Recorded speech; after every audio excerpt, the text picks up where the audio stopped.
Monsieur le Président, chers et chers collègues, l'insécurité ne cesse de se renforcer dans notre pays et dans nos villes, et elle nous interpelle. L'insécurité, ce sont surtout les plus démunis qui en souffrent. L'insécurité est d'abord et avant tout entretenue par celles et ceux qui montent les citoyens et citoyennes les uns les unes contre les autres. À nous d'agir. La peur des personnes et des familles les plus modestes est de jour en jour plus prégnante. Nous avons besoin d'une sécurité plus forte. Il faut le reconnaître, les majorités hasardeuses au Parlement et le gouvernement ne nous aident pas en la matière. De conseil en conseil, nous mesurons la puissance des vents contraires à la cohésion sociale. Et malgré les températures actuelles, nous savons que l'hiver et sa pénombre démocratique approchent. Des forces politiques font de la division de nos concitoyens et concitoyennes leur objectif principal. Deux exemples récents.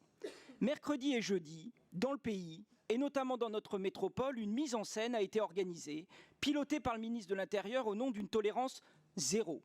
En réalité, une opération de contrôle d'identité pour soi-disant lutter contre l'immigration irrégulière, faisant en fait écho aux arrestations massives menées de l'autre côté de l'Atlantique.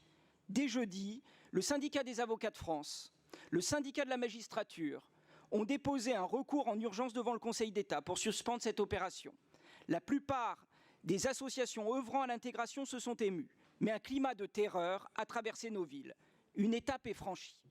Autre exemple, une fresque dans un immeuble de Vénissieux, boulevard Lénine. Une œuvre collective réalisée pour et avec les habitantes et habitants du quartier. L'occasion est trop belle pour un site d'extrême droite. Attaquer un quartier populaire, un bailleur social, les habitants et habitantes eux-mêmes. La meilleure arme, la rumeur. Ce site jette, par le bruit, la stigmatisation, l'opprobre, sur toutes celles et tous ceux qui ont voulu redonner une fierté à un quartier. Le relais par certains médias nationaux n'a fait qu'amplifier la controverse.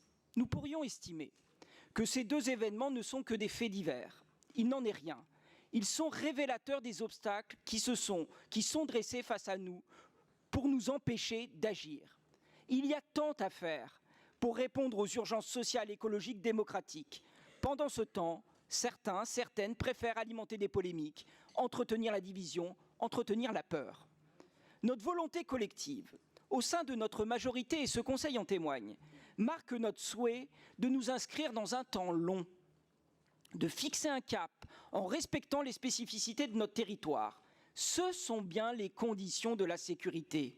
La sécurité, c'est l'accueil, et avec lui, la réduction des risques pour toutes et tous. Nous sommes un territoire de l'hospitalité né il y a plus de 2000 ans, à la croisée des routes. Nous sommes les héritiers, les héritières de ces femmes, de ces hommes qui ont su accueillir celles et ceux qui n'avaient rien, qui se cachaient ou résistaient ou qui arrivaient après avoir parcouru de nombreux chemins, traversé les mers. Notre hospitalité est aujourd'hui d'abord celle de femmes et d'hommes, d'associations à qui nous devons tant. C'est pour ces accueillantes, pour ces accueillants que nous avons créé une maison de l'hospitalité inaugurée le 2 juin, avec en son sein des structures de soins, d'enseignement du français, d'accès aux droits, d'hébergement citoyen. La sécurité, c'est aussi la protection environnementale dans une métropole du soin, une métropole de l'adaptation. Nous allons échanger sur le futur plan climat, air, énergie territoriale avec la volonté d'augmenter les objectifs fixés pour 2030 en termes de diminution d'émissions de gaz à effet de serre. Nous proposons d'agir encore plus sur le secteur résidentiel par une amplification de la rénovation énergétique et des conditions d'accueil adaptées aux publics vulnérables.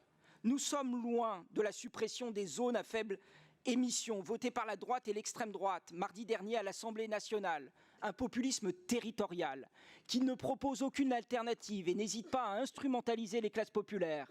Une députée de la droite républicaine évoquant pour justifier la suppression des ZFE la défense des gueux. La sécurité, c'est également la coopération. Nous sommes une métropole capable de faire de la coopération des territoires le cœur de son propre développement. L'opposé de celles et ceux qui se délectent de l'opposition entre les métropoles, les bourgs, les campagnes. Le schéma de cohérence territoriale présenté à ce Conseil sera ainsi l'occasion de parler de coopération et de vision de long terme. Malgré les campagnes médiatiques cherchant à ostraciser une partie de nos concitoyens et concitoyennes, souvent les plus modestes, malgré les coups de menton au sommet de l'État, c'est dans nos territoires, dans notre métropole, qu'une nouvelle sécurité sociale et environnementale voit le jour et se concrétise. Elle est la condition première d'une cohésion sociale retrouvée. Nous nous y attelons depuis 2020. Cette sécurité sociale et environnementale sera, je n'en doute pas, dans les prochains mois, au cœur de nos projets, avec des engagements forts pour les années à venir.